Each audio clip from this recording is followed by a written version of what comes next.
Hello, everybody, and welcome back to Ears to the East, where we are continuing this wonderful format where we just talk and talk and talk and talk. And just a reminder for anyone, obviously, this is the full-length episode that we're going to post every single week, but also we have the clipped down ones where we talk about individual subjects. So bits of this long recording will be clipped out and made available. You have surely seen them on the channel already. If not, then go check out the channel. Anyway, so we have, as always, Benedict. Can't bear us this long. Benedict live from Germany. We have Neon live from Liverpool, and I am live from the back rooms. Dying. Melting life Ah, for you this is and slave melts labor, I down in a swear. different sense. Oh man! All right. So anyway, we got a few subjects to talk about today. Some big name acts have been putting out some music, and we spoke last week about the fact that you guys went to see BAND-MAID live, but we did just get to hear the release of the single "Energetic" with a music video, and I am really interested to see what you guys have to say I about mean, this one. I kind of forgot to say it, but I only threw it in at the very end when we talked about it. But they actually played this song during the show. Well, that's why I bring it up is because a lot of people were saying to me, "Oh yeah, I heard this festival in like Germany, Paris, London, everything." So I'm guessing you guys have heard it. But Yes. when you hear it for the first time live, it's a very different thing because you can't quite like you're hearing it for the first time, you're trying to take it in whilst in a live environment. So I'm wondering how it also compared to your expectations and everything as well. I mean, I thought it was a pretty energetic song, hence the name. Okay, let's Doesn't just get that out of the way. doesn't Yeah, it immediately has like some sing-along la la la parts, and so it didn't really feel too much different than the usual stuff. So it was kind of Okay, you could get into it pretty quickly, I feel. Yeah, for me, all right. for me, it will always be the banana song. When I was in Paris, we had the crowd because the crowd didn't know what the lyrics were, so everybody was singing banana, banana, banana, and that happened again in Okay, I London. see. Hold up a minute. Um, Sorry. yeah, But they actually just sing la la la, right? yeah, they sing la la la, but Yeah. like you, because you listen to the song like live, like you don't know Yeah, the yeah, sure. the way that Saki says it, it sounds like banana, The back banana, room doth provide. banana. Um, Very good. so and the crowd chanted that. The guys I was with for the gigs, they were chanting it as well. But the whole crowd were like both Paris and London were like both chanting banana because nobody had a freaking clue what the lyrics of this. So it has now been forever tarnished for me as the banana song. Well, I remember I ruined a song for you by telling you that it was the Yogi Bear song. Oh, Yogi yeah. Bear, Yogi Bear. Yogi Bear, Yogi Bear. Yeah, yeah. There's So another one as well. I'm I ruining songs left, right, and center. We've got Banana Song, the Yogi Bear song. oh, there's a few. There's a few. Better not tell me. It reminds me like Oh. those are the best things though. It's the same with baby metal. I Well, I'm do some of the songs misunderstanding my now. lyrics. Pizza time. Like like some of the like the ones where the fans make their own lyrics are some of the best things. I'm in Benedict's shoes now. I don't get that one. Pizza time. Mm. Pizza time. Pizza time, pizza time. I don't know actually which song he means, but there's a no I had experiences like this. So let's talk about the banana song then, the energetic banana song. Um, Mm. but I mean, overall, like, so I think it would be fair to say that this was a song that, I mean, as this could be the last thing they released before going on their hiatus, and we'll get onto that in a minute as well, because I've had a bunch of comments about that. But as this might be the last one they released before going on hiatus, to me, whereas if this had come out maybe a year earlier, I would have gone, it's really good, but it's just kind of like, it feels like something they've done before. Here to me, it feels like, okay, this is actually a real celebration of their sound. I feel almost like this is kind of like them putting a nice celebratory song out, which really kind of encapsulates their sound rather than sort of going off and trying to do anything too experimental. It's like, let's just do our sound really well for this song before we go on hiatus. But what was interesting is that I think all three songs on the CD did that. in different ways. So for me, like What CD are you energetic talking? really. Oh, Hmm? there was. I only know Energetic. What CD are you talking about? The single The had multiple songs. Yeah, there's three songs on it. I only heard Energetic. Neon, I have also only heard Energetic, yeah. So So there are two new songs as well. and now we know why I'm the band-made fan in this group. With the new single, I assume it's one song. I'm sorry. Yeah, no, it came out with two B-sides. I don't I really want to see. spoiler it too much for you, but I will say that, I mean, so I will just say quickly say because I do think it's important for context. I feel like all three songs captured something that was familiar, like a familiar band-made. They were all very different, but they captured a familiar side of band-made. They didn't feel like new territory, but they felt like real celebrations of something that the band had done before. Um, I mean, so even yeah, I just having heard one song, I really agree. I called my reaction bandmate doing what they do best.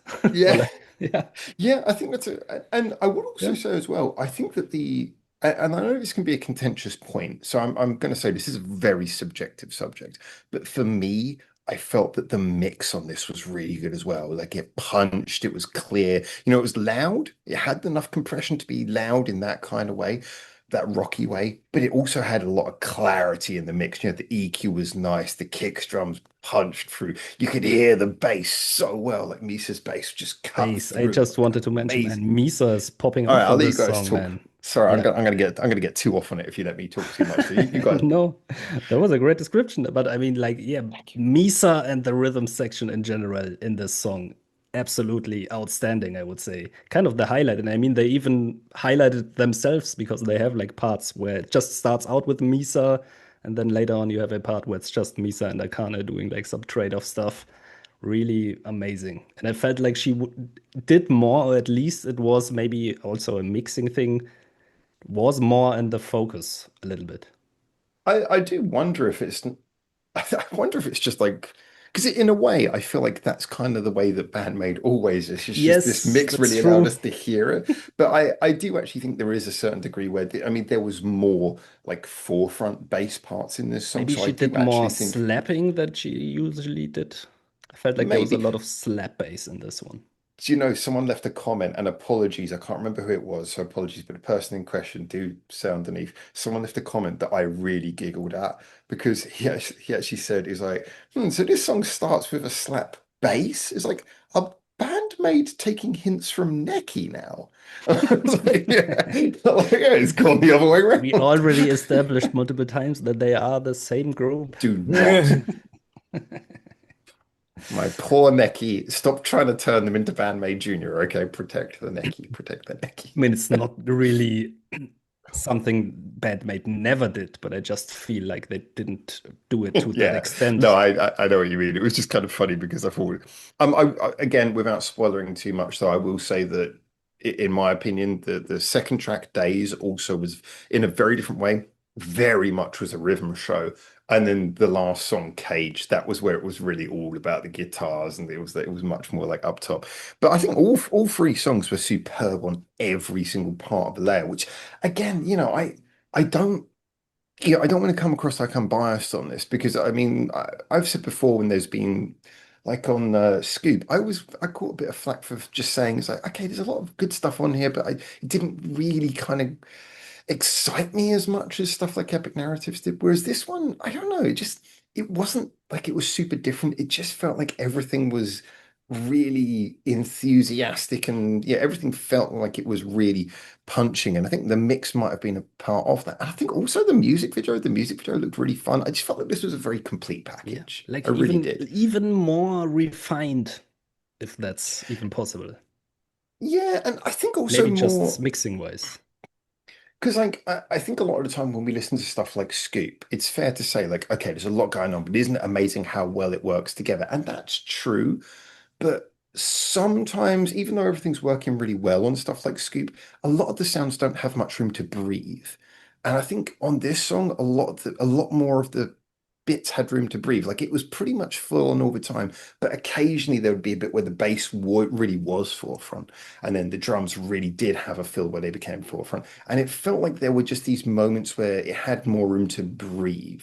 So, and again, I do think the mix helped with that, but I think it wasn't just the mix. I think the arrangement was on all three songs really gave room for everything to Yeah. breathe. But So, now I'm excited to hear the other songs because I felt like the guitars definitely weren't as much in the focus in Energetic, the song Energetic. but they were still present. It's just that Yeah, sure, they they are kind present, of but I've they're definitely so heard more upfront. guitar-focused songs, I would say. In this, I was totally Hmm. drawn to like the bass lines and the drumming all the time. Like Can the I can guitars I kind ask of you then? provide the background. I would describe it as sounding more balanced. I would say everything was on an equal footing, whereas with rock, you usually think guitar gets the front footing, but it Yeah. felt like everything was an equal foot. Would you agree with that, or? I mean, then would go to what you said. That's kind of how I learned to love BAND-MAID, that their music is so balanced that Yeah, okay, there that's is a good not point. really the one element that stands out over the others. Hmm. Talking But about yeah, things not being able to stand out over the others. Neon, we're not trying to talk over you, dude. You are allowed to No, speak. no, I was happy to be a viewer. I'm listening along. I'm taking in people's opinions here. I actually had one. While sweltering in the heat, I'm struggling a bit. Can Um, I ask one thing Yeah, before you go, Neon? let's Maybe have directed more Benedict's to voice. Howard. Do you think they could, or you can both answer it. Do you think they could maybe change up their sound if they did do like focus on certain elements more and enhanced, like made them more outstanding in their sound? I'll try and quickly cover this one as best as possible because I think one of the best things about one of the best things about BAND-MAID thus far is I think they have done that at various points. I think there have been points when they've done that. Even if you look at things like the acoustic sets, I think there's just times when they'll Yes, shift the yes. focus on things. I think it's so they can let various things breathe. I will say, however, though, and thanks, Neon.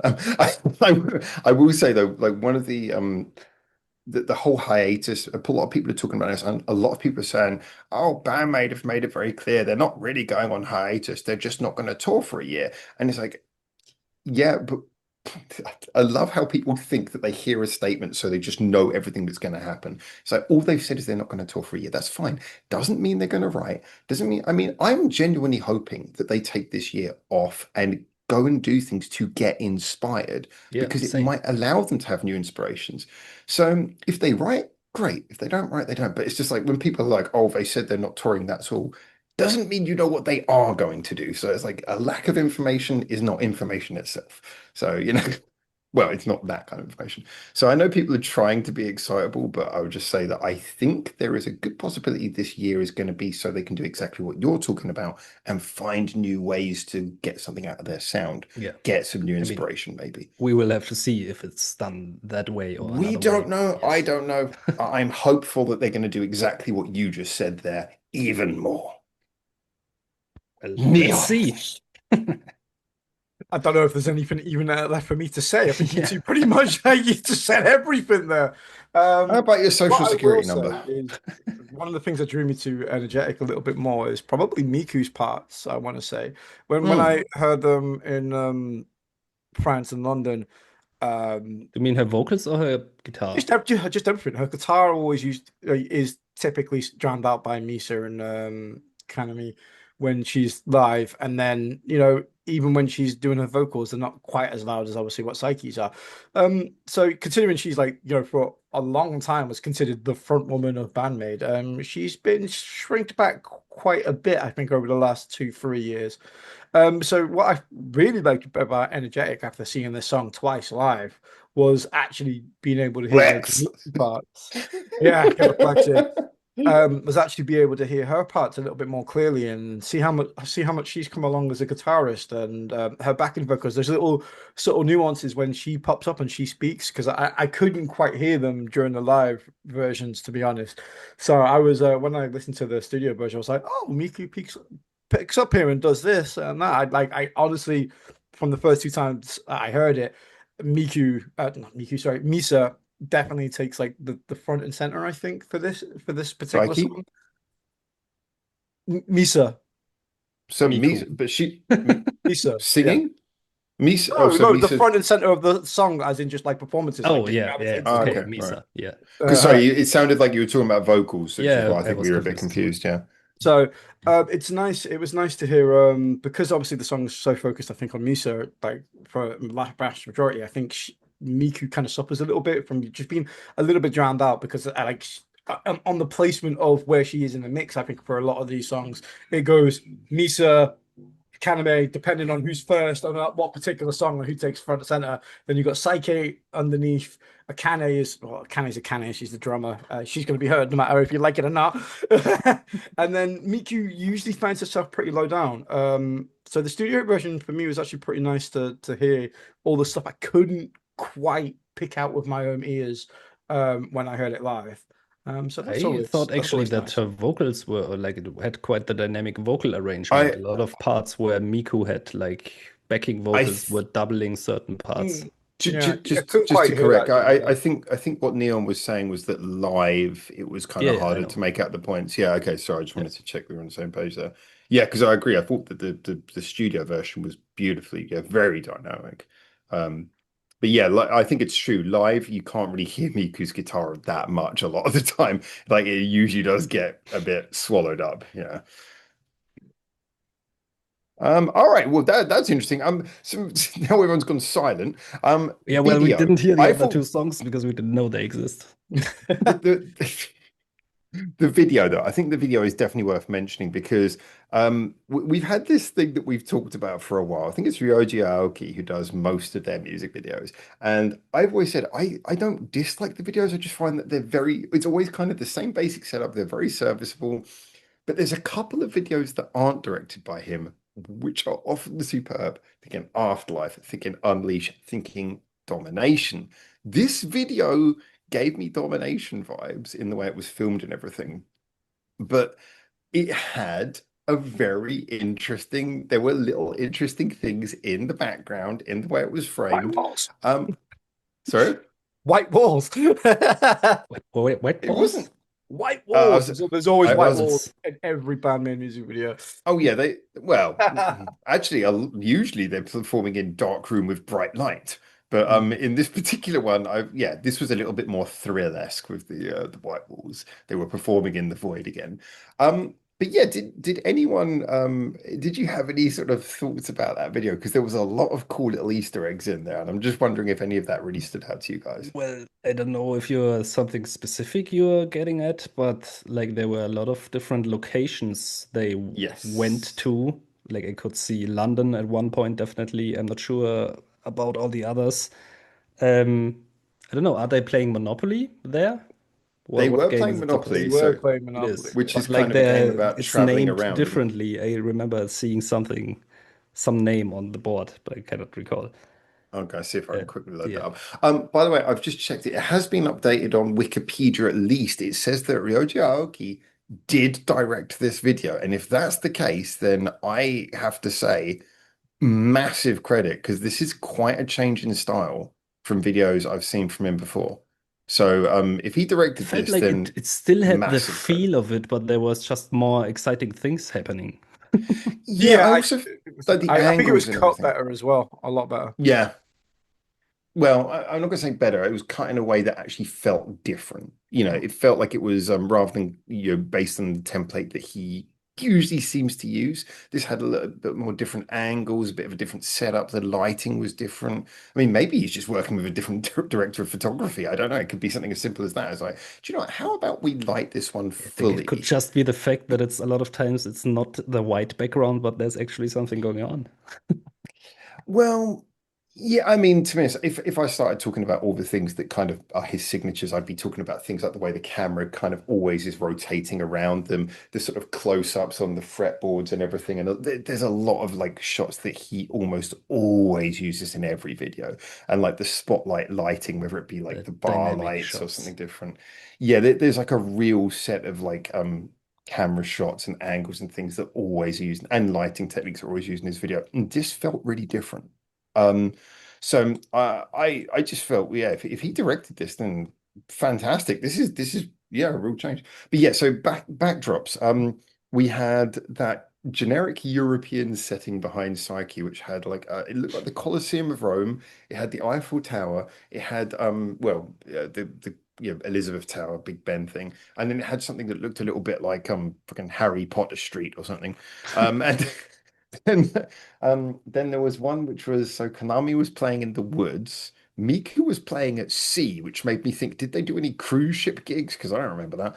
And then you had, was it Misa was playing? I think that's supposed to be like an America. I couldn't tell if that was Monument like, Valley, I think that yeah, I was like, that is that you showed Australia or is that pictures. America? I think I thought it was like the American thing. I was about to say Australia would be a weird one to include. But then all of them ended up playing at the end in front of the Epic Narratives Tower. And I was like, that is a nice way of bringing it together. Oh, that's what it is. Oh, Yeah, like the I like the didn't mention Tower that. of Babel at the end, the Tower of Babel, Tower of Babel I that they have see. at the end, which is their Epic Narratives Tower. I thought that was a really nice way of bringing it all full circle. That's really cool. Um, yeah, great stuff in there. Yeah. I mean, definitely with the game they are playing, I just checked the video again. There's a lot of like one of the Monopoly fields has like the Statue of Liberty, one says Japan, Germany, India. Like there's the typical world domination So theme, I it's would say. do you know what they should at the end they should just show the entire board and cross off all the places they have been. Who do, So have we who done do we anything? think the best Monopoly player is in the band? Who do we think looks like the sneakiest? Who's the most rueful? Do we reckon in a game of Monopoly? I mean, I have my answer 100%. I don't think there's any question for me. What do Really? you think, Benedict? Yeah, I I think have this no is idea. I don't know. I could imagine I'm gonna go with Miku. I think she's gonna I be would say deceptively. Konami could be pretty ruthless. Ooh. I mean, as far as I'm concerned, who's the business genius of the band? Who is the Yeah, okay. mastermind behind the band? Okay, then I it's mean, as Miku. far as I'm concerned, Miku has business running through her little pigeon veins. You know, I suspect she's got a very good business head on her. Um, so yeah, actually I did do a whole He'll video lure about that you in before. with a false sense of security and then take you for everything you have. I did a whole video previously saying that Miku is more of a business genius than she is a performing genius, and I was like explaining how like she Yeah. gave up being a singer because she knew they'd be better off with a different singer. She gave up being like she had no position then, so she had to bring in someone to teach her guitar so she could be in her own band. And she created outfits, even though she knew at first the rest of the band wouldn't wear them, convinced Psyche to come along without telling her that it was a maid band, and then showed her at the last minute. She's like one of those people where every single part of the story is just like, you sound like you're kind of like one of those wheeler dealers. I feel like you should be having like the Ocean's 11 music in the background while you're putting together this band. Just like swipe cuts and stuff. You It's son like, of a bitch. I'm yeah, in. it's like, you son of a bitch, I'm Uh, in. So how are we going to fund this? I've got a plan. Pop. I thought, Kanami all think she's like the nice teacher who's teaching Miku, but the reason Miku is so good is because she's really strict, and if Miku fails to play, she's like slapping her hands. You think And in she's a got a game like mean this, like, streak? could I have a loan? No. You think she's got a It's an mean ice streak, cold right? no. It's like I think that like Akane would just be like sort of the person who after like sort of 15 rolls would be like, what are we playing again? Like, oh, I was thinking about something else. Yeah. Misa just drinking. Sorry. It's like why everyone went for their little metal thing, but you want a shot glass? It's like most useful piece. Ah, good times, good times. Oh yes, Psyche would have the boot, except she would have like a little trainer. Or no, she would Psyche have the boot or the train? It's like shoes and trains, her two loves. She could also, no, well, not really. She can Or have the a boot. train shaped like a boot. I think the boot's probably not cool enough. She'd want like a proper pair of trainers. Sneakers for the Americans. I reckon she'd Um, lean towards the train. yeah, I think she'd probably go for the train. Yeah. Yeah, there we go. Already decided. Not already decided for her. Exactly. I would love it if they watch this, which they, of course they do not, but if they watch this Yeah. and they could Watch clarify the the actual comeback will answers. be BAND-MAID Monopoly. Buy now. Do not pass poll, do not collect 200. Oh man. Do All not right. go to the BAND-MAID show because it's in Europe.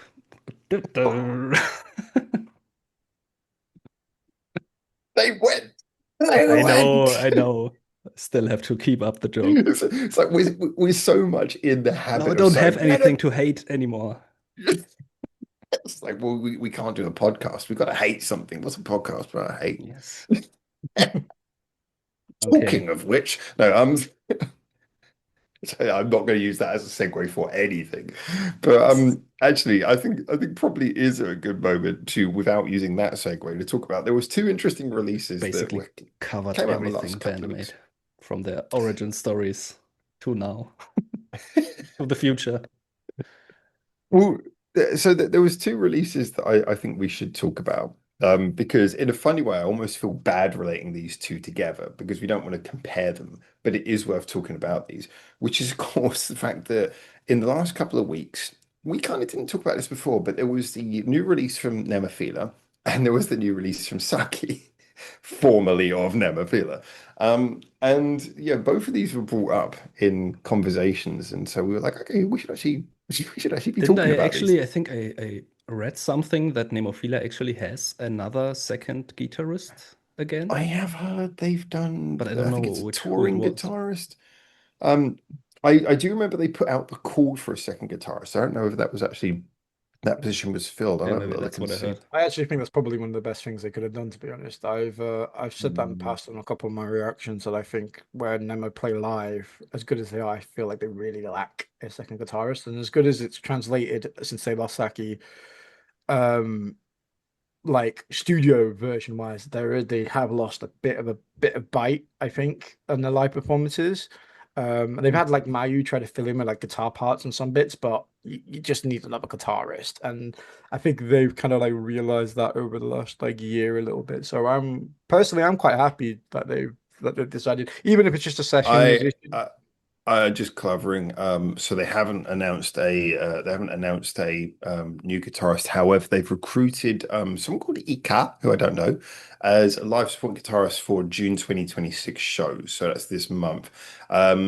She's a well-known shredder from the Japanese metal scene, previously playing with bands like Arc Royal and Dos Quattro. These are not bands I'm really Yeah, this familiar is with. this is this is definitely a let's see how the fans like you Uh, situation, I I think. mean, I hate to say it because the thing is I do think in a way that what Nemophila are doing here is probably going to please their core fan base and it probably is going to work for them.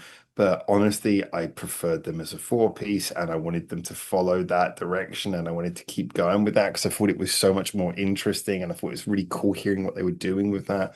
And they are definitely leaning into the heavy. But this does bring us onto this new song, Go, um, which Will, what did you guys think of this one? Well, it's actually, I find it quite interesting the discussion we just had because to me, this song, as well as their last release, Gozo, kind of sounded to me like that it would work a lot better with just one guitarist.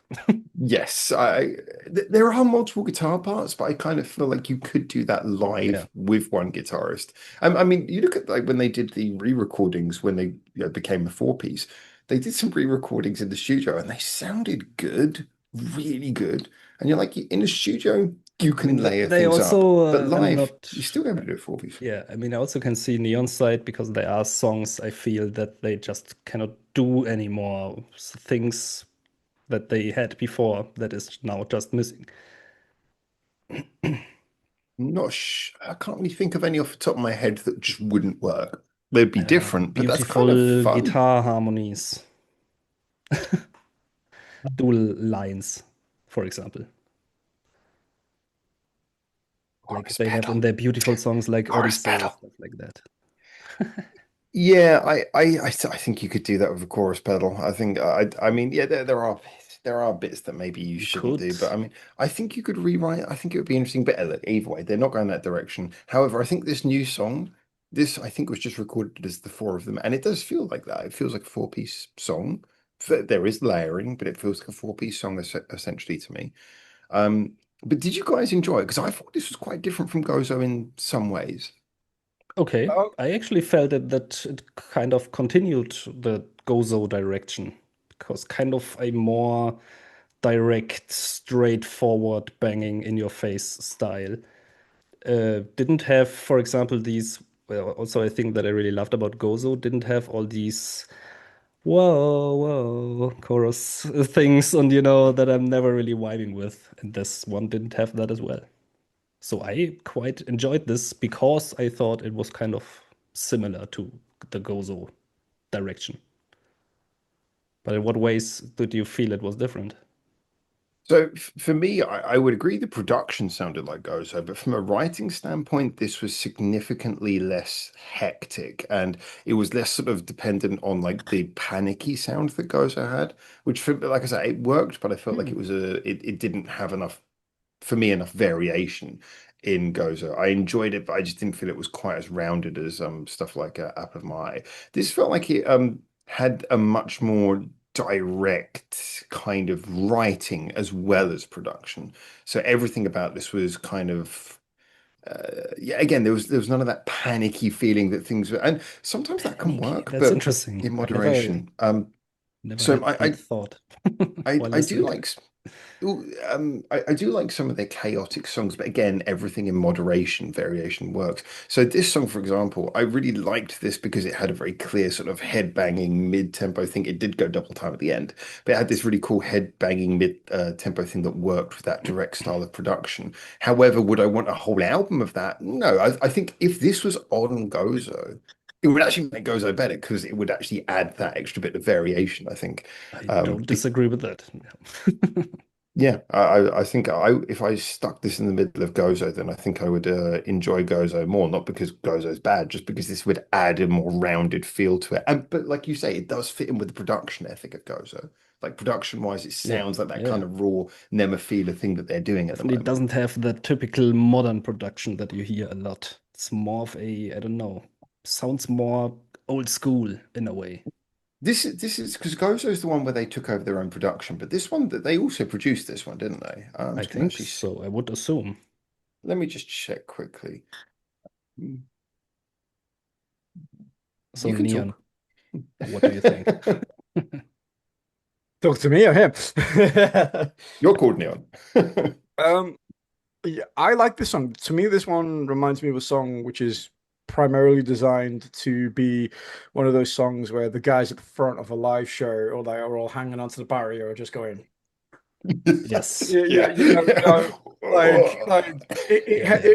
for me, this feels like a song constructed like almost weirdly, it feels more like a live song, like a song they would just jam on stage, where I feel like the whole place would just be vibing. There's a bit of a lack of chorus. It's very, very straight shooting. The guitars carry a lot of this song, weirdly. Um, Yeah, it's pretty reliant on that riff, but it I mean, is, it's a yeah. really banging riff.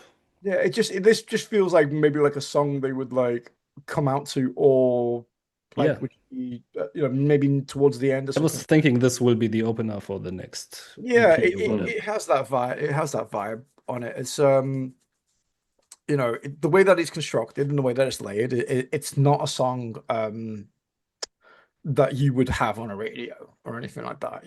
It's not a song that you would maybe pick to sell albums or singles or anything like that. But I think for what it is and what it does, it's a hard one because I personally think it lacks the Nemophila flair that I typically attribute to them and that makes me gravitate towards them. But at the same time, I'm trying to take a step back and look at this and go, okay, I can see this live. I can see this just being one of those fun songs that they do and everybody headbangs to, the crowd all has a good time, and then you move on to the next one. I'm I'm trying to look at it in that kind of way. And for So that, So it does its job. do what you were feel it's the you? case of contrast is what makes it work? It works because it would be between other Nemophila songs that would I have think that thing. so. Yeah, I'm trying to Okay. take a step back and look at it as in like if this was just slammed between two songs, or like I said, like Benedict said, if it was like the opening song of a gig or something like that, Mm. I'd vibe off of that. I think that would be pretty good. Yeah. You know, they come on stage, they play this, and then Psyche's like, "Hey, how we doing today?" And stuff like that, and everybody's If like, Saki is doing anything on stage, you're probably at the wrong "My gig. sorry, fucking hell." Still thinking about BAND-MAID. So, um, Yeah. It wasn't even Saki, no, it was Psyche. so yeah. You're definitely at the wrong gig then. I know, definitely the wrong way. I'm pissing three Hey, fan new bases off collab all incoming, at the same maybe. time here. Um, but yeah, have her come on stage and go, "Hey guys, how you all doing?" and stuff like that. And I think it can, like I said, I think the song can work. Is it something that would, if I heard this song and I didn't know who Nemophila were, would I be as entranced with them as I am now? Probably not. No. And that's the hard reality of this one. It wouldn't draw me into the band if this was the first song I ever heard from them. But I can see why, yes. yeah, but as a song like isolated by itself, I can see it has its uses and it can work. I think, to be honest, you could argue in a way, and I know this isn't a fair comparison because the song I'm about to compare it to is not written by the band in question. But if you compare it to something like "Don't Let Me Down" by BAND-MAID, is like that's a crowd-pleasing song that everyone kind of likes. But at the same time, it's effective because it's simple. It's not really representative of the BAND-MAID sound, and yet it's kind of loved by a lot of BAND-MAID fans for being kind of like, oh, that's the simple headbanging super catchy one. It's kind of got that vibe. So I feel like in a way this song is effectively simple. I agree. I think it hasn't got a huge amount of nuance, but it's kind of just got this effective likability, which is kind of sometimes you just need that. Sometimes you need a couple of songs in your set list which are just like that. Yeah. Although they do have style. Yeah, I mean that's the way I look at it. I try to take a step back and look at this one and go, I can see what they're trying to do here, or at least I hope I can see what they're trying to do here. Yeah, it's always the context will probably let us see better. But uh, I wanted to ask you guys, what did you think of that little bridge slash breakdown thing in the song? Because I actually, it's super nasty and heavy, but like I was wondering, does it really actually fit that well in this song? I Um, mean, it was fun to listen to, but yeah, I don't know. I'm not sure about that. I would say kind of if you look at it the way that I agree with the way Neil kind of described the functional use of this song. This is a headbanging song, and so for me, I feel like it fit in perfectly. Like this song kind of like it's already kind of like making you headbang. So for the bridge, why not just go extreme with it? It's like we're going to keep the tempo, but now we're going to just make you That's maybe headbang where I even was harder. expecting a bit of the more of that Nemophila flair that Neon you mentioned before. I Hmm. suspect that's the thing is that if we think about it as in like, oh, okay, we kind of want Nemophila to do a Nemophila thing here, then yeah, you might consider it a little bit too basic. But if you Yeah, think yeah, about it in that's context of probably what the it. song is, then yeah, it actually fits with the song, I would say. Yeah, I guess. Okay, you convinced me. Song actually has quite a swinging rhythm as well. I like that the Yeah, rhythm's kind of like it's got Yeah, it's got again, a that's little what got a bit of bop. swing. that's to me. It just tells me it's just a crowd pleasing song. Like 100,000 metalheads all swaying side to side and jazzy doing a jazzy number. It's like the jazziest mosh pit of them all. Looked Um, like Emo Maguire. Emo what? Maguire. Emo Maguire. Yeah, No, the Bully Maguire the Bully memes. Maguire. Oh, the Spider-Man one. Yeah, there we go. Spider-Man Emo one Maguire. is How has dare you call the me an black emo? stuff on him. I don't have the fringe for being an emo. None of us do. Not anymore. If we just turn our heads upside down, we can get there. Um, All right. So we also mentioned though that obviously there was the Saki had a song at the same well, roughly the same time. And so thank you by the way. We were asked to check this one out, and it was one that I think I probably wouldn't have thought to check out if I wasn't asked to. Which is why it's really interesting to hear people talk about these kind of things. We can't cover everything that's recommended, but sometimes there'll just be something come up and you go, actually, you know what? All three of us could really do with catching up with this artist, especially considering Saki is such a big name in the industry. So we always listen to suggestions, even if we can't cover them all. So we went off and listened to this one because I remember when I didn't listen to her solo career when it first came out, but after she left Nemophila, I was like, well, I want to hear a little bit of what she's doing. And one of my friends and followers is a massive Saki fan. So he gave me a couple of links and checked it out. I was like, "Oh, she's actually surprisingly good." I was like, I am not someone who's big into guitar solos, but if the song arrangements, well, I'm usually not into guitar solos just because they usually don't have an arrangement around them. It's just all about the guitar. But if you do a good guitar solo, it's basically just another way of delivering a melody. Yeah. And yeah, I felt like the Saki ones I heard before was like, yeah, this is good. These are really strong arrangements. So that brings us on to this new one. I can't remember what it's called. It's got a really weird name, like Pluvia or something. Olivia, some Ploiver people are, or yeah. something. Yeah, I also don't know. I'm I'm going to glad start everybody this else review knew by going, we what. don't Why know are how you to say it. exposing us? Well, don't worry, all three of us. I'm having to look it up right now. Is it Pluvia or Pluvia or hold up, I'm going to scroll back. Quick, Pluvia. say something about Pluvia. this. Oh, is it? I was right. Oh, okay, I was right. Oh, nice. All right. Well, I don't even I know if I'm think pronouncing actually it the right. album kind of, if I'm seeing this correct, releases today when we Oh, okay, record cool. this. Okay, well, Don't we think didn't it's out check out the yet. album. I apologize. I apologize. We didn't check out the album. All right, but Pluvia, whatever it's called. Yeah. What did we think about this? I Thoughts, mean, guys? did what you just say also apply to this song or just the songs before? Put me in the spotlight. Okay. I would say that this song to me, I felt that it still had that wonderful charm. I felt like this one, it really liked going between the sort of the light and the dark, the heavier bits and the more chilled bits.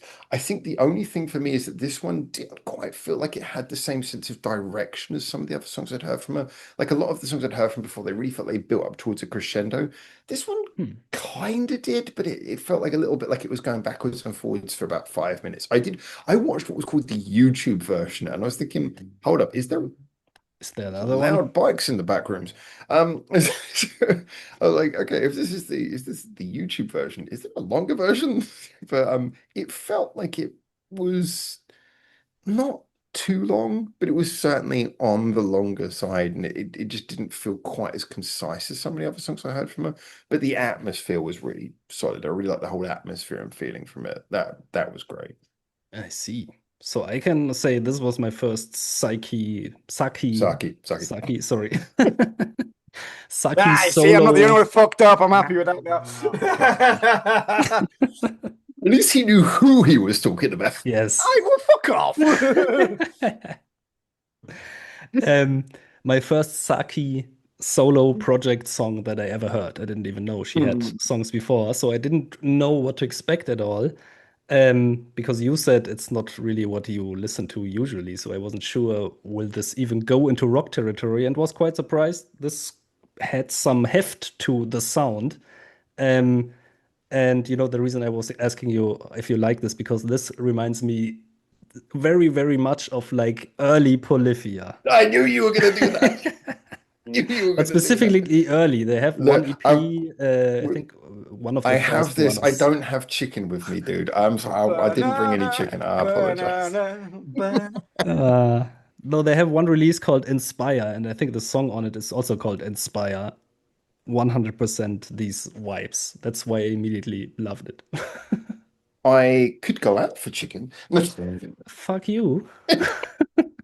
actually, I will be honest. Actually, everything I've heard of Polyphia, like in other contexts, has actually been quite good. I've really enjoyed it. They So actually yeah, have a new song as well, but we won't talk about that one here. it's not East enough. Yeah, they I got to get really more to. thought this was very tastefully done. It had a lot of feel and soul in the guitar playing. I was quite surprised that this had such a busy like drum track Mm, because the drums were really insane at parts. And to me, like I yeah. was thinking almost too much because like in your guitar solo project, you don't really want to take away from that by overbearing me with like insane drumming. I mean, I did like it still, but I thought it could have also totally worked just staying a bit calm. I mean, it although it's maybe a different thing, like different instruments, I think there's a similarity in how I felt when I first heard Saki solo stuff at all, in that it was a case of like, okay, she is doing a guitar solo, but it feels like it's not all about the guitar. It actually feels like, as you say, she really cares about the other instruments, the rest of the arrangement. So as you say, like it's like the drum line is not just there to be behind the guitar. It's like, no, she's actually written like a really good drum line that Yeah. comes front and center when it needs to. So yeah, I think her approach is great. She's really writing songs, not just like extended guitar solos. Yeah, that was just surprising to me because I was expecting a lot more like noodling, but it was really very, yeah, like, how should you say? Soulful is the best word I can put to it. Back to that. Back to that again. Like knowing where to place your notes. And I feel like a lot of like, especially newer polyphia, there's a lot of, but not this isn't that. So yeah, very tasteful. I do like how we're comparing Saki and Polyphia. It's an interesting comparison. I mean, I mean, it's the only song yeah, I know. Maybe the other stuff is a bit but different. I do think that like I agree that the Polyphia stuff tends to be sometimes I would say the negative thing I feel like when I hear some of this stuff is that sometimes it feels like it's technical for the sake of being technical, but I do think a lot of it actually from the little bit I've heard seems really cool. But I do feel like what Saki's doing, it really does seem to focus on just the guitar is often more like a melody than anything, and it really does feel like the songs are very much about all of the instruments. Was this latest one my favorite thing from her? As I say, no, I do feel like it maybe was a little bit too long. It maybe didn't quite feel like it had as much direction, but I liked all the ideas in there, and I think she's kept this really strong working ethic that seems to be at the center of a lot of what she does. Which of course brings us on to Neon.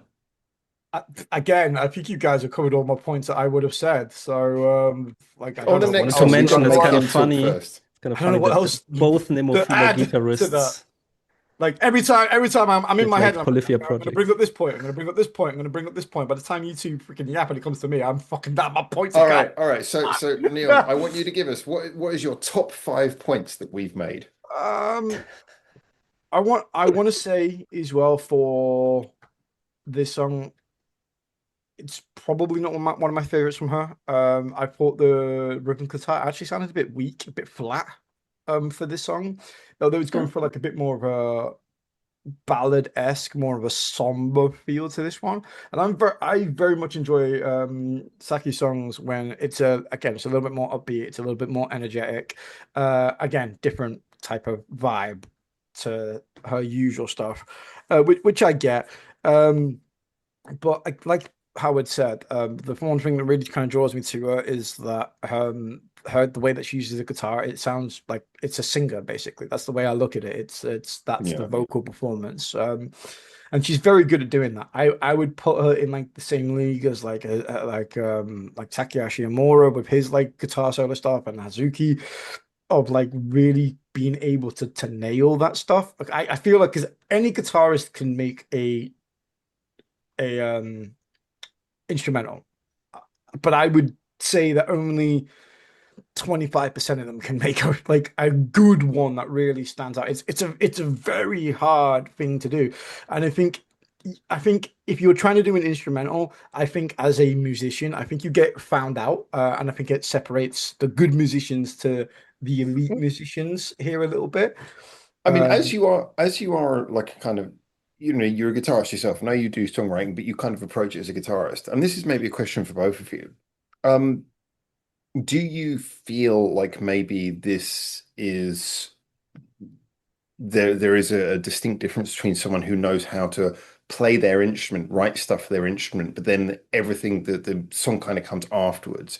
And then you get some people who are perhaps more where I would be interested, the ones who don't really write for one instrument, they just have a song and then they write all the parts into it. Is that kind of what you're describing? Because I mean, the way you said it made me think about that comparison between someone who's just thinking about the instrument, then everything else comes afterwards, or someone who writes a song and then has to work out what the instruments do in it. Does that even make sense? I I'm sorry, I it makes sense think to me. I think that it becomes a very Japanese way of writing. And what I mean by that is they're all kind of grew up at a very early age, taught how to write a song in an almost classical manner. And no matter all our groups, all our favorites, whether or not it be like Love Bites, Nemophila, Saki, Hanabiya, they've all got that underlying sort of way of writing where it's metal, but it's not like a Western metal where as Howard just said, where the guitar comes first, you write a song and then you kind of like build on it over time. They very much approach this as a multi-instrument, see the song, the vision of the song first, and then they write it every part as they sort of go along with a vision that they have in their mind. But the way that the parts are written and the way that obviously the scales and stuff like that are written and formatted in these songs is very much like weirdly like opera-esque. It's very classical, mixed with metal. Maybe probably one of the reasons why I gravitate towards Japanese metal at the minute, or Japanese songs as a whole, because they have that subtle nuance, that overwhelming sense of direction when they write their songs, which maybe the West don't have. So I don't know. Maybe I'm being slightly biased there, but I get that I, I I I love how you've kind of come to the you've in a roundabout way come to the observation that I think was foundational to us all to sort of following this music from like sort of 6 or 7 years ago. But it's like for you, you've just Kind kind of of. you finally managed to codify it. Wait a minute, I know why I like Japanese music now. Like Neon has cracked it. No, but I think actually I hadn't really thought about it like that before, which is because I was talking more about the difference between musicians and songwriters, but you kind of make an interesting point that that might actually be one of the quintessential differences between Western and Eastern music, is there's more of a can't remember what the word is I'm looking for, but that kind of word where you see everything as a whole, a holistic approach to songwriting in Japan. I never really thought about that. I just kind of assumed that was the default, but yeah, you're probably right. I But think you cannot say this artist does it that way. It really depends song to song. Like some yeah, songs will be created, well, I have this awesome riff, I really want to make a song out of it. And another song will be, okay, I have this vision of this whole thing that I will now create very detailed, whatever. I think what you I can say think with the Saki in this cultural particular default, song. though, maybe. Sorry, Yeah. Neil. Sorry. So I think what you can say with Saki in this particular song is I think she shows like a remarkable self-restraint as well with this one, because we already know her like prowess, we already know her abilities, and there's like so much more she could have done here. But just Yeah, again, just because you can doesn't mean you should situation. And I think she exactly. played more to what the vibe of the song is rather than being over egotistical and trying to just show off. So it definitely felt like a more, this is the vibe of the song, this is the story that I'm telling, rather than a showcase for what we all know that she can do. Yeah. Yeah, I think that's a fair way of looking at it. Um, yeah. So overall, it does leave me with that final question: am I going to be listening to a lot more of like Saki's music in the future? I got to be honest, I'm still I not. will. I'm still not 100% sure that it's something I'm going to listen to regularly, but it's certainly something that I'm going to start putting into playlists more. Something I'm going to sort of like occasionally go, do you know what? I want something instrumental today. Let's see if Saki's got something for that. I think I'm going to sort of slowly start maybe opening up a little bit Yeah, more to this kind of thing. there's a song that I want to recommend to both of you from her that I think you'll both enjoy. One I think particularly Benedict will enjoy, which is a little bit more chaotic, a little more frantic, but is one of her earlier releases when she left the Nemophila. The name escapes me. I'm sorry, that I'm awful with song names. Well, I think I Um, Well, good checked the whole recommendation. album. Thanks for I that. think it has all these songs on it. but yeah, I remember the music video. It's just her in a warehouse when she plays, and that instrumental for me is one of my favorites. I keep going back to that all the A time. a warehouse or the warehouse? A warehouse. It wasn't Okay, the right. Okay. warehouse. It's a different Um, angle in the same warehouse. R17. Oh man. All Yeah, right. I Well, have to say, as a first-time listener, I was quite surprised and intrigued. I would definitely check out more. nice. All And I right. do Shall love we? instrumental music, so I kind of usually do. I think I like instrumental music, but I do like instrumental music, but I tend not to gravitate towards instrumental music where the person writing it is like famous for one instrument because I can tend to just think it's gonna all be about that instrument. Isn't that But most instrumental music? no, no, No, no. Okay. composers compose. Um, Musicians know their one instrument, and occasionally you'll get a musician who's actually a really good composer. Thinking of the likes of Midori from Love Bites, you know, and obviously Saki is a good example. Um, well, By the talking of way, someone who took, there's a new Asterism album as well. Came out 5 months ago. I totally missed it. I was Sorry, about to say this we can't talk about that because I don't think we've heard it. little bit of Very surprised. backtracking. The song is called Empress, by the way. So Oh, I did hear that one. Yeah, that one was I good. think I that's on enjoyed the that one. album too. Oh, really? I thought that was quite old now, wasn't it? Yeah, I think she put all the old songs on there, as far as I could tell. Good for her. but that was Well, the one that really sold me on her. That I love the music yeah. video and that song in particular, which was so good. I never saw a music video for that actually. I only heard the audio, so I've that's linked the music video in the chat if you guys are I'm interested. Check I'm it out. already sold, but I will still check it out. yeah, that was a good one actually. I think I probably preferred that one. Not to say anything negative about this one, but yeah. So anyway, going from someone who is a primarily a musician who became a songwriter to someone who's just like a songwriter through and through, although you wouldn't always know it. Ladies and gentlemen, can we have a quick talk about whatever's going on in the mental state of Arno recently? Because I boy, oh don't boy. think anyone can tell you. And that is the way perfection is made. It's chaos. Beautiful Um, chaos. it is.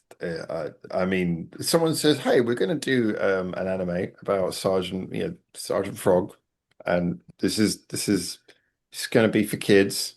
So, do you want to do a song?" Not for kids. Give me Or back my maybe it I, is.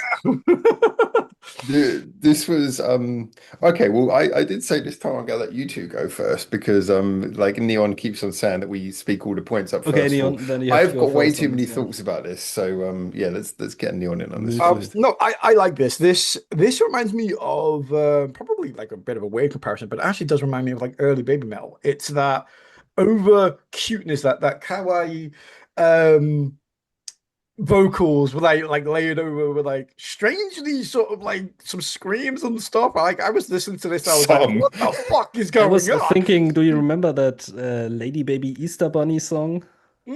Yeah. Which is like a child's song, but also has like all these screams and stuff in it. I mean, I love it. I love it. I think this is like really amazing. It's really energetic. It's really playful. There's like different tones of the song that I think you can take as well. Like as a marketer person, it's probably like a marketer's dream because you can take like the cute vocal verses, put that on whatever you want, and then also I agree. take the chorus and like use that for like You things as can get well. your 1 minute theme tune from this. You can get your 1 minute theme tune from this. Yeah. But I also love the idea that you put your little kids in front of this, they're watching it, and then like just like a couple of minutes later, one of the kids comes into where you are in the kitchen cooking, whatever, and goes, "Mummy, mummy." Na, na, na, na, na, na. Bleh. And like I said, I think it's really good. I don't know. I don't know what type of drug she's on at the minute, but whatever they are, she needs Give to me be some. taken. Yeah. She's high on the genetic condition known as being Arno. I mean, that's, But Howard, um, can you explain to me the title of this video? Because it says Arno and then something cross this Sergeant Frog. Why is there something else in there?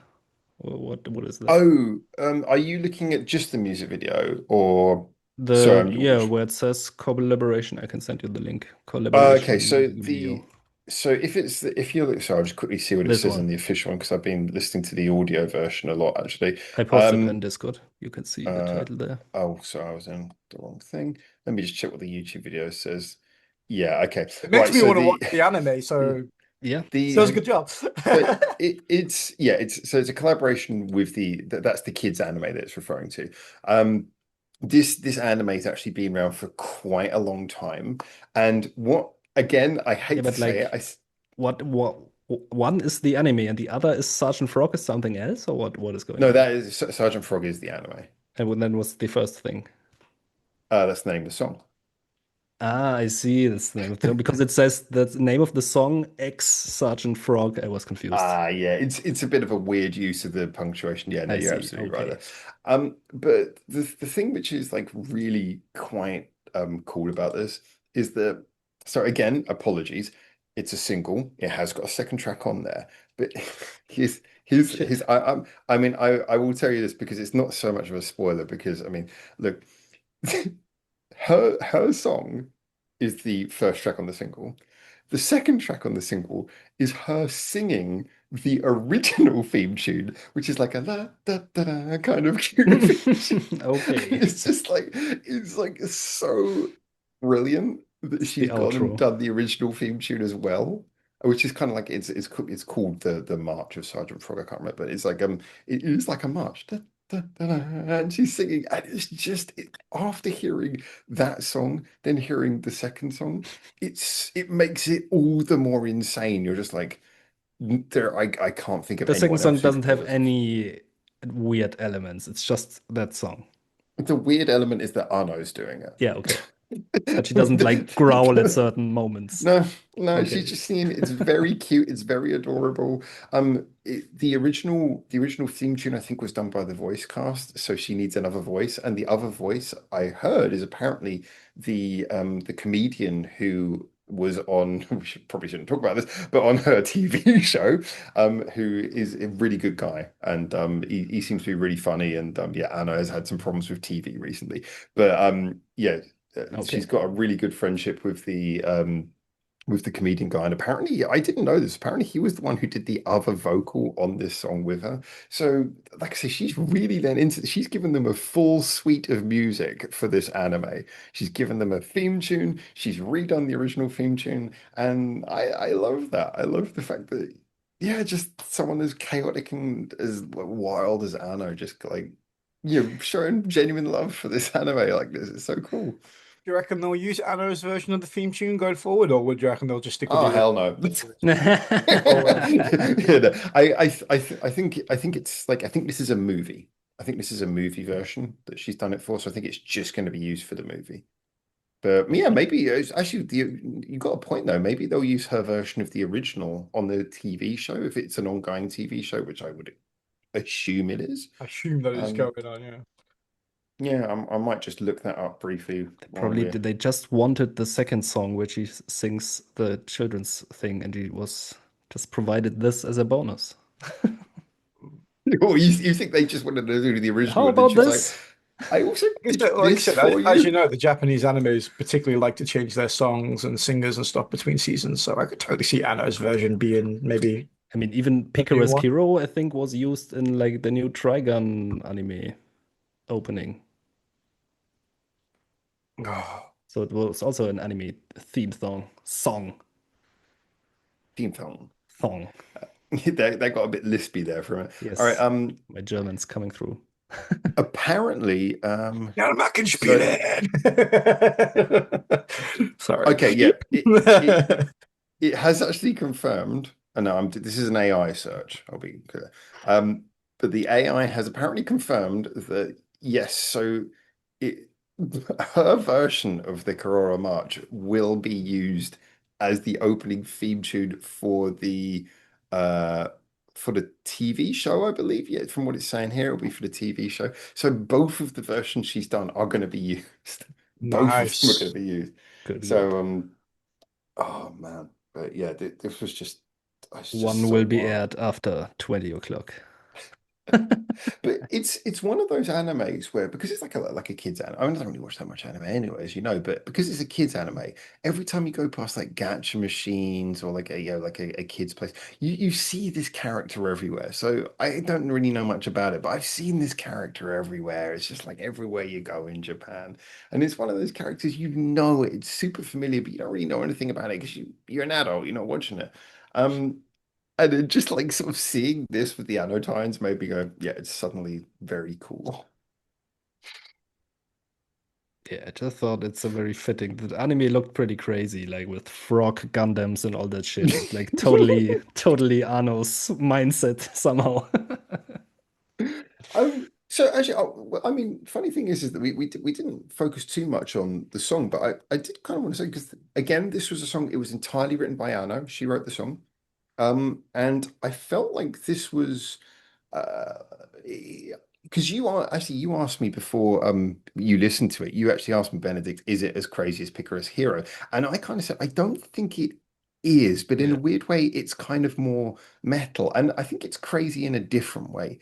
And for me, this was like it wasn't throwing as much at you, but it kind of had this weirdly distinct rawness. Like it Yes. really felt like a raw metal song. It didn't have all the crazy Otis effects. It was just like, okay, here's some cute bits, but it's all basically Yeah. like a rock song. Felt really raw, while Picaresque Hero feels like almost overproduced. Yeah, like intentionally Yeah, overproduced. intentionally, But that's totally. Die, isn't it? Die Yeah, is all about the overproduction. Yeah, yeah. It's as just two we all know different from sounds, his but work with like Baby both. Metal and Little Easy Fat. Yeah, I mean, the two songs sound very different, and they are totally different, but they are kind of, you can tell they are both Arno songs, and that like they tap into the same kind of insanity weirdness I think. that I really love about Arno. Yeah. How did you feel about that one, Leon? I mean, because I think you heard Picarous Hero as well, the one where she's like Yeah, I did. fighting a gigantic kaiju in the city. I Um, like both of them, to be honest with you. I think they're both like distinctly different, but also kind of like samey, matchy a little bit, like Um, I don't know. I like Anna. I'm kind of skeptical, but also kind of thrilled with her at the same time because like the skeptical part of me is like I liked Anna just like when she was doing like her like cutie things. So it's like it's weird that she's stepping into this realm of a bit more like heavier songs. But it's still like it still has that. It just also taps more into the Yeah, it does. darkness. I It does. It does. I'm just waiting for the day she's like, oh, okay, I've had enough of this now. Back to back to my normal well, stuff. Um, Whenever that day will come, or if it ever comes, I don't know. I feel like it's So more the is opposite happening right now. Like I I've feel had like enough she's of going that back to cutesy her. stuff. I will go. I feel like she's going back to her roots a lot with this because if you listen to like the stuff in You'll Melt More, that was insane, and the stuff she was doing with Eyes, Yes. that was all screeching and screaming. I feel like What she's was gained enough what fame, screeching and and I screaming? Have I heard that? in Eyes Oh, music, there was a yeah, lot I of like still haven't screaming and heard stuff. that. And I feel like I mean I still love her first two albums, both of them. I think they're absolutely incredible. Um, and yeah, so there's no disrespect to that. And I would be to me, that's a high bar she's got to meet if she's going to go in this direction. But I would say so far what we've heard of these post Bone Born Bomb singles, I feel like she's really pulling it off. Yeah, it's really carrying it off. My only issue with this song is I felt like it was maybe a little bit too long.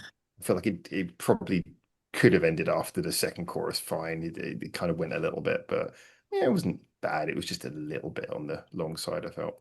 I didn't mind it. no, But I didn't yeah. mind the length either. To be fair, I thought it didn't That's what overstay. she said. Hey. So, yeah, I don't think it overstayed its welcome. I think it ended probably at a good pace, good length, good tempo. I really enjoyed it. If you played me this song and I had no idea it was related to an anime or anything like that, I would be like, oh, I need to check out this person. If I didn't know who Anna was beforehand, I'd be like, oh, I'm totally need to check out who this person is. Like, crazy, but also amazing, cutesy, but also pretty brutal at the same time. So yeah, no, I Yeah. like it. It's good to see Anno. I think, like as you said, have that confidence to be able to go and do the things she wants to do. I feel like she's got enough numbers, enough support, probably enough money behind her now where she can take creative liberties, or if it's not creative liberties, it's just her not giving a fuck and she just does what she wants to do.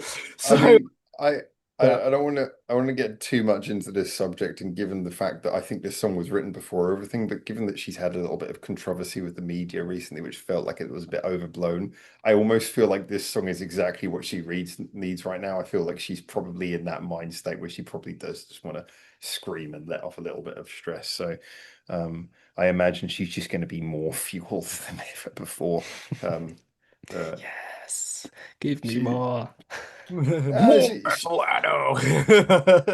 So she's a bit when of a will her new darling to consume. album Death, Darkness, and Blood Rituals come out? I was like, have you seen the cover for the first album? Yeah, I know. It's like, um, But I think yeah, she's been a sweetheart of a whole generation for a while. Well, certainly a subculture generation.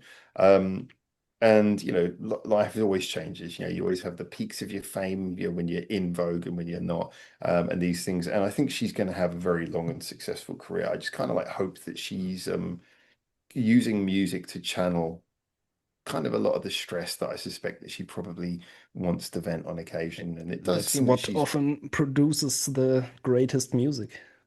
well, we were talking about this the other day. I think it was us who were talking about this. Whereas, like, sometimes you look at bands who've been around for a long time, and the thing that could you get bands who often they'll break up before they reach their potential, but sometimes you get bands who keep going, and you start thinking, have they now been comfortable enough that there's nothing left for them to say that feels urgent? The urgency's gone, and so maybe they've gone beyond their potential. Whereas I think with someone like Arno, it's like she's achieved all this success, but dare I say it, the fact that as a person she seems to like wrestle with a lot of things. Like none of us know the inside of her mind, obviously. But considering that she obviously is someone who thinks very deeply about stuff, you can tell from her posts and things that she wrestles with a lot of stuff.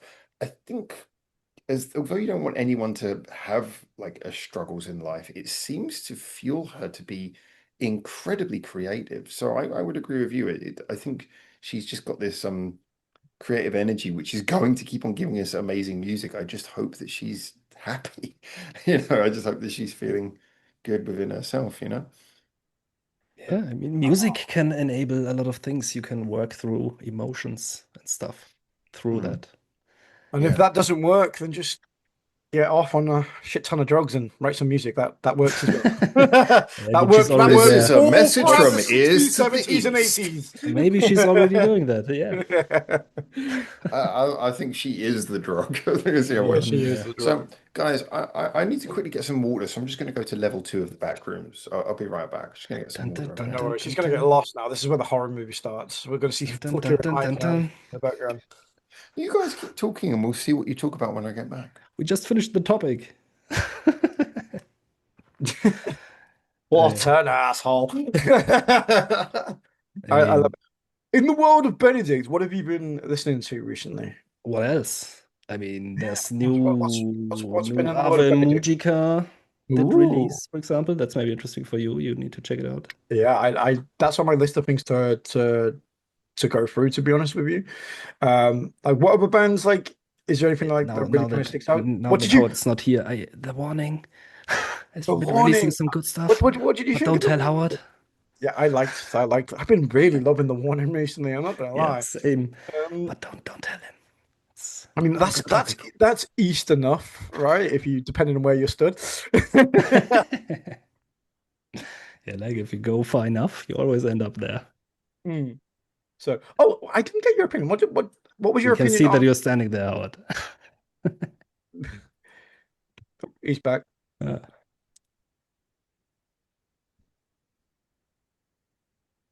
So, such like a I was dickhead. saying, what an Sorry. absolute asshole. What? Oh, he's back.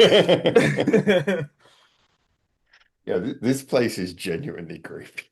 I'm not even lying. It It's looks like creepy. you go out into the hallways and seriously all you get is like the actual like the hum of the lights. And then like seriously, The like one I is think like there's slightly flickering. no. They're horrifyingly consistent. And then like like the other day, I'm not even kidding, there was the sound of someone sounding like they were being tortured from the end of the hallway. And I was like, should I? It was like just the most horrifying sound. I was like, what's going on here? So I was like, Mm, just gonna just gonna tell reception about the horrifying sounds coming from down the hallway. I mean, that could just be the way someone gets down. I don't know, but I mean, it's like, oh, this doesn't sound good. Oh. This whole show is fucking creepy. Um, Yeah, I'm surprised they gave you access to a laptop in prison. So, uh, hey, look, but those are pretty big rooms. I'm impressed. well, do you know what the weird thing is? This room's pretty big, but like the bathroom, like not even kidding, does actually look like the second level of the bar of the back rooms. It's just like it's got this creepy tile consistently everywhere, and it's pretty huge. And I'm like, I feel like the person who's like made this place has been watching too many creepypastas. It's it's like like I So, shouldn't watch that movie. Yeah, You I'm can trying. I'm watch trying that. to tell if the thing in the background is a smoke alarm or a camera or something. I don't know. It looks like you're being monitored. Definitely a camera. That is a yeah, See a that smoke red alarm. blinking light? It's on record. It's recorded. So someone's got all the freaky shit you do off camera on tape somewhere. Well, they need to make snuff films somehow. I mean, It's like old boy, someone comes by, just passes him a meal. that's what that little shutter's for. Yeah. If he goes out of bounds, they fill the room with gas. Where I don't are know why you he at the gave me a minute? pass card though. Taiwan, right? Yeah, I'm in Taiwan at the Yeah, moment. Yeah. Taiwan again. I was How actually long are you there for now? going to be here till the 2nd of July. So it's basically it's 2 weeks total. I've been here for the best part of a week, but so I've still got over a week to go. Um, Funny thing is, I was walking back today from I went to kind of like and you know how every city kind of has its like central square where you have all the lights. So you've got like Shibuya Crossing in Tokyo, you've got Piccadilly Circus in London, you've got Times Square in New York. You know, you've got that little square. I went to basically the Taipei equivalent of that. And Taipei is not that big. I think you can walk from one side of the city to another in about probably under 3 hours without any trouble. And I mean like the city. Um, and so I was just like walking back from that bit to where my hotel is, and it's like about a 40-minute walk. But you have to go across this bridge, and it's a 1 kilometer long bridge. Okay. So cool. And it's got like what you would describe as a we have to put somewhere for pedestrians to walk. So here is a narrow piece of raised but it's like and you've got the drop on one side is It's like basically just the really far curb. down. Yeah, it's basically just like Yeah. a slightly widened curb, and only one person at a time each way. And you're walking there, and there's like all the mopeds are shooting past you, like little motorbikes shooting past you, and you've got this drop all the way down. Really, it's a big bridge because it's a kilometer long. Um, and I was walking along there, I was just like, "It's kind of nice. This is beautiful." And but the sound was so loud. I just ended up while I was walking, I just ended up singing to myself really loudly. I was like, "There's no one else on this bridge except for mopeds. I'm just going to start singing to myself." So I was just walking along singing out loud and I videoed it and I put it on my. I was just like singing. I was like, I'm gonna sing songs by unsigned Japanese bands. So I was like walking along just singing these like unsigned Japanese songs. Like, I can tell them later your song was sung by a white guy on a bridge in Taipei. I thought the Anno song is the perfect song. Like you walking da, da, da, da, da, da. Yow, yow. Just, I think it would probably get a very different type of attention if I was just walking on the bridge, just screaming like guttural screams. The police just come along and say, "Are you okay, sir?" "Yeah, I'm just singing." Yeah. Haven't you heard the So new Anno my song? favorite song. The song, right? It's really weird though. Like, there's this underground shopping mall under the station here. It's huge, and almost everything in it is like Japanese, like cultural stuff. It's like Akihabara times 10. It's wild. Like all these like Japanese Any shops. pictures of We it? Japantown. Yeah, it's like, well, I mean, obviously Taiwan has a lot of history with Japan, but it's like, for all that has happened, there seems to be a lot of shared love between. I mean, you look at a lot of the Japanese bands, where do they all tour in Asia? They all go to Taipei. Like Taipei is a Hmm. popular spot because And there's a good cultural crossover, and a lot of my friends, I got a lot of Taiwanese friends in Japan. There's just like a really good crossover between the two countries. It's awesome. So, and then Countries, you walked through you there heard that right. singing and they all joined in. Yay. That would be fucking hilarious, wouldn't it? what would you rate your favorite countries as in order then? Obviously, I'm going to assume that Fucking hell. Japan would be number one. So this is Like Eurovision. of It's the like world or like rate Asia rate or countries. Um, I'm uh, trying to drag you know, this out so it could be its own little section. um, I mean, like, is there a metric? Are we talking about fun, safety? What? Yeah, I'm give me dragging it out. Give just an myself. overall. You can incorporate all those things if you want. So it's gonna be super subjective. Okay, obviously Japan no, this is is objective. Write it down. This is okay, fair official. enough. All right, everyone, this is the official list of the best countries. Japan is at number one because it is, well, I mean, it's got everything. It's the safest, it's got the most fun music, the culture, everything is culture. The food is the best in the world. Italy's close, but still Japan is the best. Plus, you've got cities in every biome. You've got like Sapporo and Obihiro up in Hokkaido, snowy places. You've got Okinawa if you want your tropical. You've got everything. So we just leave the list at number one. But Something special. everything in Japan is special. Everything in Japan is Oh, special and I best see. music in the world. What the fuck else could you want? So Japan, obviously number one. But looking at other places, I gotta be honest, I Definitely recency England, bias, last place. We know that. heavy reminders. There's a lot of things. There is a lot of things to love about England. I will say this one thing. I do think this is very true. Obviously, I left England for a reason. Yeah, it's not where I wanted to be. I didn't feel comfortable there. A lot had changed, and it wasn't my home as far as I felt. And Japan is somewhere that I felt home. But I will say, if you're ever the sort of person who emigrates to another country, don't be one of those people who comes to another country and just talks about your birth country like it's shit. So like, oh, I left my country because it's shit. It's so much better here. So don't disrespect the country you came from, even if it does suck. Show a little bit of respect. That's where you're from. So I think that's very true. I have not been back to the UK in 11 years. I've heard all kinds of terrible things. I don't personally want to ever go back, but I would never just sit here and slack it off. I don't think that's a cool way to do it. Plus, you've Still probably last got a bunch place, of friends though. back there. Yeah, probably is bottom of the list. But anyway, it's like Botswana, England. Anyway, but behind Japan, depends what you're looking for. I mean, I have really enjoyed Taiwan. I mean, I feel like maybe because I can get a lot of Japanese stuff here, but like people seem to be really nice. I think Philippines is super underrated as well. I love the Philippines. It's such a cool place to go. Bit more dangerous. Can't really drink the tap water, but I tell you what, you have a lot of fun there. It's a beautiful country. Good to People know. are mostly really nice, and they got some sweet music in the Philippines as well. Philippine music is awesome. It's not People don't talk about that enough. It's a really cool place. Any popular Filipino group that went viral or like Not so international? much that. It's not So so much the many. Yeah, viral stuff. I've covered a few Filipino bands on the channel as well. So there's some really good music there. I just recently found out as well that like Filipinos apparently they like to do like spider battles in like the middle of the streets and shit like that. Like I totally want to try that. I messaged one Okay. of my mates from the Philippines. I was like, dude, is this true? And he was like, oh, that's my childhood right there. I love freaking collecting spiders and battling them. I was like, dude, you have to Fair do enough. that one day. I was going to ask you though, like, do you remember when we did a joint reaction to a Filipino rap song that I Yeah, I remember, remember like, yeah, that. yeah. Mm. So Bagsakan, which was like that was like it had like the heavy rock background behind it. You had Brock Niega was the main artist. You had Glock Knight in there, and then Francis Magalona, who's like a legend in Filipino music. He was on that as well. That was just like a sort of super group song. It was so fun as well. It was kind of like the Filipino Walk See. This Way, but better. I think the only Filipino artist I know is F Hero because of the Baby Metal collab. Or was it Body Slam? He's from Thailand. Oh, god damn it. Cut that out. Nah, I'm good. Sorry, sorry.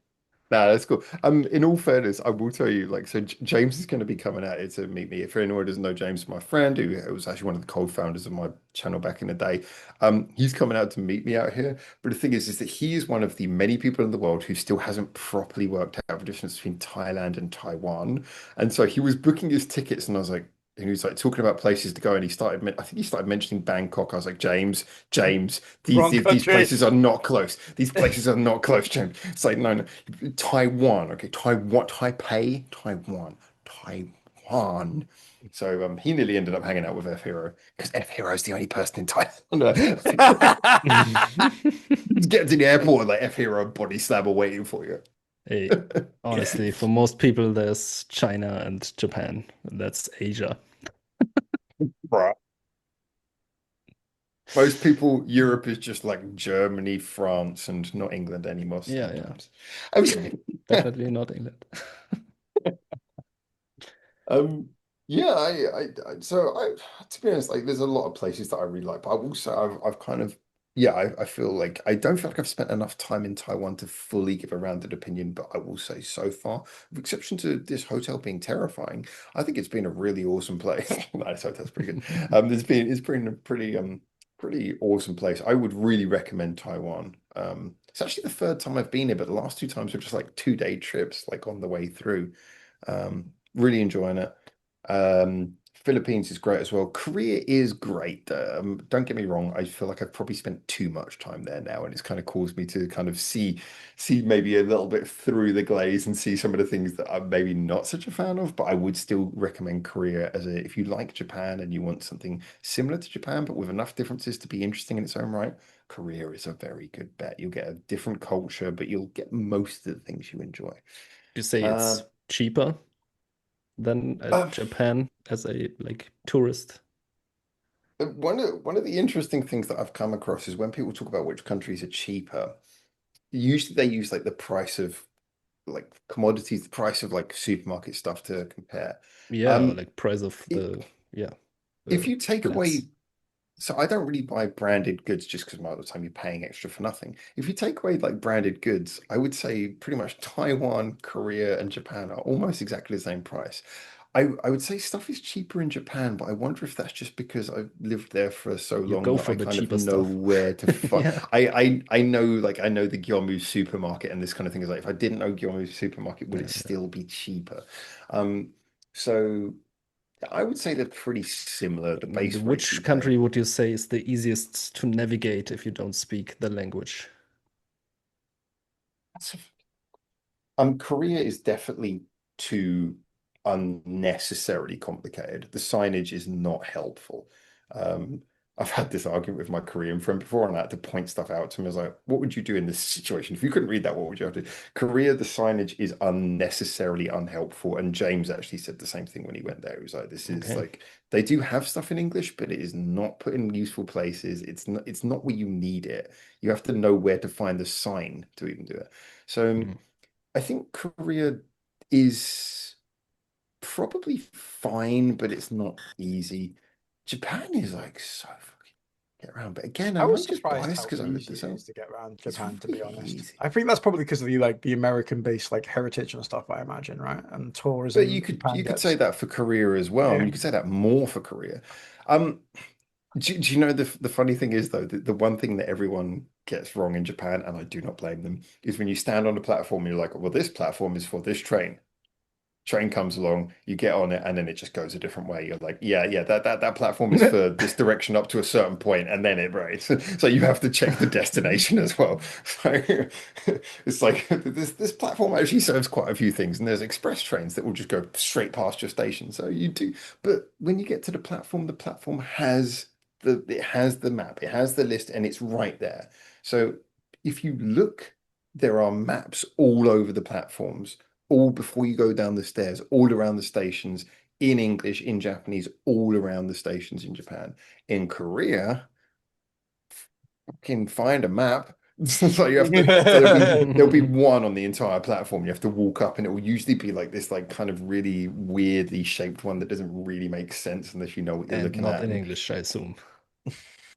I mean, there is definitely less stuff in English in Korean. Not a total lack, but there's less. And I never choose to complain about that too much though, because I do think we live in an age where we all have translators on our phones. It's Yes, fine, yes, yes. and they You have can work announcements it in out. English. So although they have announcements in English that are so fucking quiet that you can't hear them. I'm focusing a lot on the trains here, to be honest, because the trains are that is the big thing most people notice when they're really looking to Oh, dude, navigate a then country. you won't like it in Germany. And I think. We have like a notoriously bad train system. What do you mean by bad though? Is it like bad as in the English one where nothing functions and not slagging off Yeah, and kind of am? kind of a lot of delays, a lot of like, how do you say if it's not even coming? Like it just, yeah. Cancellations. I thought the stereotype of German was you guys were supposed to be efficient. You're letting me Yeah, yeah. down. They throw a bad light on That's only us. the cars. What German stereotypes are true? You're not even an You alcoholic. know, What's going the on? system, like trying, even for me, like sometimes trying to figure out how much I have to pay to go to some certain station. And yeah, it's almost impossible. just through the paper thing. Ah, And then you have the guys like announcing changes, and it's like, yes, yes, yes, yes. I've got Great. I have no idea what you're talking that about. that that that is a worldwide problem on all transportation, is that no one has worked out how to just have a in 2026 have a speaker that works. Not that difficult. You can do it. But like, You yeah, always hear the thank you at the end, but yeah, that's the uh, one bit they say clearly. yeah, yeah. I was going to say in England, we're like the one country in the world that doesn't have an English speaking speaker on the mic. How many languages must you get in London now? Because like in London, like there's every single language now. It's like it's like just like I don't know Oh, what language have you been studying? I took a train down from Liverpool down to London for one of the gigs, and Culture shock. one of the bus drivers he literally came on, and it was about bit bad about. I just sat there on the coach going, "What the Yeah. Was it like?" just like Exactly. I wasn't the impossible? only person, by the way. I was looking around, and everybody else was like, "What? Was it was it Where just are we like this? going?" Was it the speaker quality, or was he just not speaking clearly? No, he Or just wasn't speaking I think very it's a clear combination English. of those. that's a bus driver thing though. Bus That's a drivers bus just like driver thing, yeah. yeah. I Um, will actually say oh, if you want one bit of travel advice, and I've said this before and I'll say it again, if you ever go to Korea, never use the buses. I have I am not a big fan of stereotyping, but there's one stereotype in the world that's true. Every Korean bus driver is mental. They're mad, they're crazy, they want to harm you. Keep Fuck. away from the buses. I'm sorry, it's true. Okay. Don't stay clear of Never Korean even heard of buses. that stereotype. hmm. Oh my God. If you've ever been slammed into a door because you took, I mean, literally, I'm not talking about, I was right behind the woman who's getting off in front of me. She got off and I was walking off behind and she slammed the door in front of me. Slammed it on me. I've had situations where the bus driver will just start screaming at people. They drive so aggressively, like slamming on the brakes, throttling. They'll go through red lights and stuff. I don't know what the hell is the pass grade, or is this just a job no one wants? So they just let people out of prison or day release and say, go cause some harm. Let off a bit of steam. It'll help you recover. I don't know what's going on, but Korea, and God help you if you're kind of across the road and you see a bus coming. It's just like, just don't. Maybe find something to hide behind, a brick wall. Although that might not take the full impact. Just find somewhere to go, fallout shelter, something Just like run. that. Yeah, just run. They Just will run, f- just they run. will see you running though. It's like a dog. You don't run away from a dog. 'Cause if you run away from a dog, it'll chase you. Same thing with a bus. You run away from a Korean bus, they'll throttle it down and just run you down to the street. They They'll are intentionally go out Target their way to locked. run you over. No. I love that. On a more positive note, only literally a month and a half to go until I eat the entirety of Japan's supply of miso soup. What, are you going to Japan again? I am, It yeah. is You Really sad. happy with that. goddamn Little bastard. bit, it's bittersweet though, a little bit good because obviously I know Howard's not going to be there. But I'm totally excited to go back. So I don't know where the exit from the back rooms actually leads me. I could come out here. Like I told you, Yeah. you're not getting out, man. It's for another So couple of decades. Hey, you tell me when you see my found footage video, and then you'll know. after the snuff vids. Very old boy. Very old boy. Oh, hey, Very old boy. hey, I'm younger than the actor, right? Talking about in 30 years when you Oh, get okay, out. cool. Hmm. Oh, in 30 years, we'll all be Suddenly all my dead. hair's come back.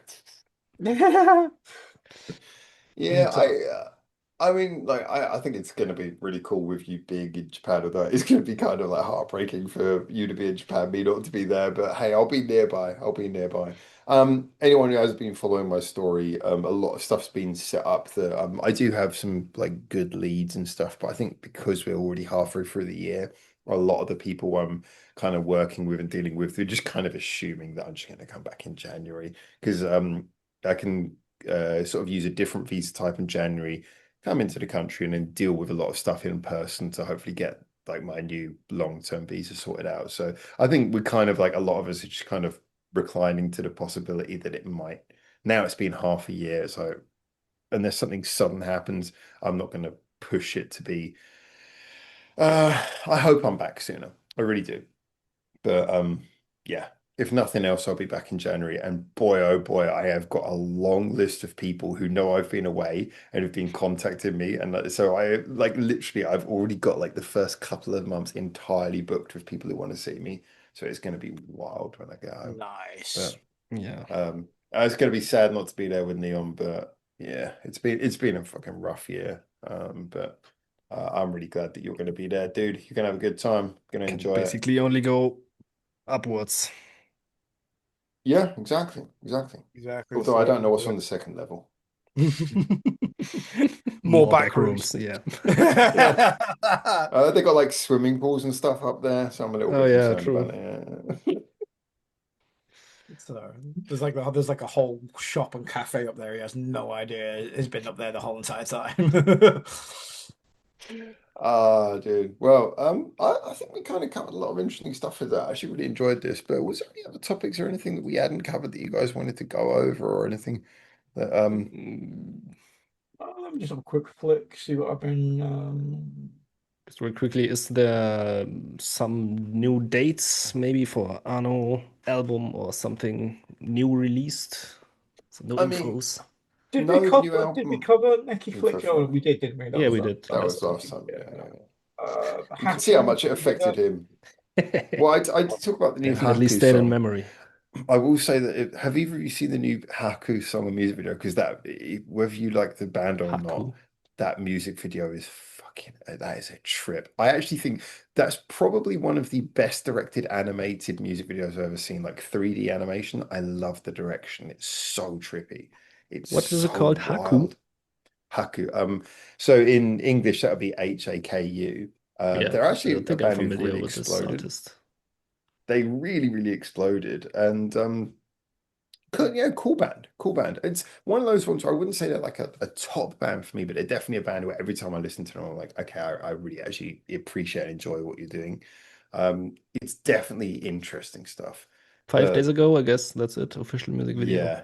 Yeah, Okay. the music video is trippy as hell, but I love the direction.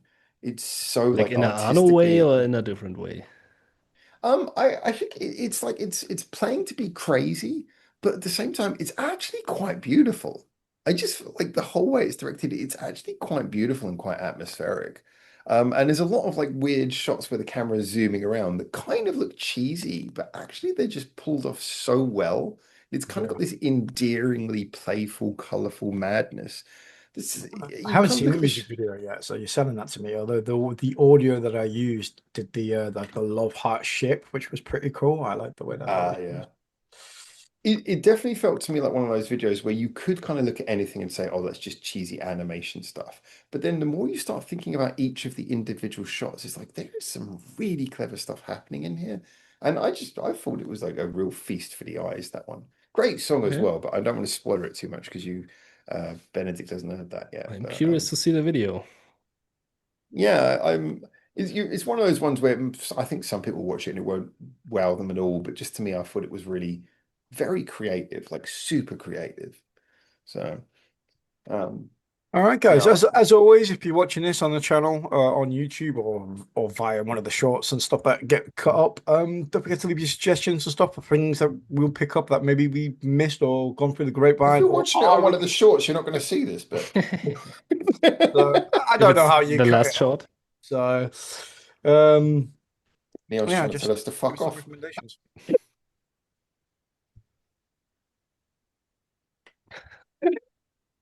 You can carry on. We're ribbing you. We're ribbing you. It's I, okay. I, It's I okay. don't do anything. I... Don't drag me into this. All right, I'm the bad guy. I apologize. Carry on, Okay. Neil. So that's fine. We were only playing. We're I only got playing. nothing else to say. I lost Oh, okay. track, man. Ah, ah. Yeah. So, ladies and gentlemen, do everything that Neon said. Let us know what we should check out, what we should talk about. What do you want us to talk about? Give us all the input.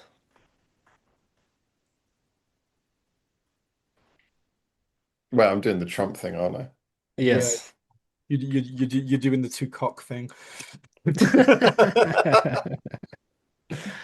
Gotta stay Ah, with The secret's out. The secret's out. Oh, somebody please do the outro. Jesus Christ, come on. I'm just enjoying this awkward Oh, put moment. me out of my misery already. Let's all sit in awkward silence for an uncomfortable amount of time.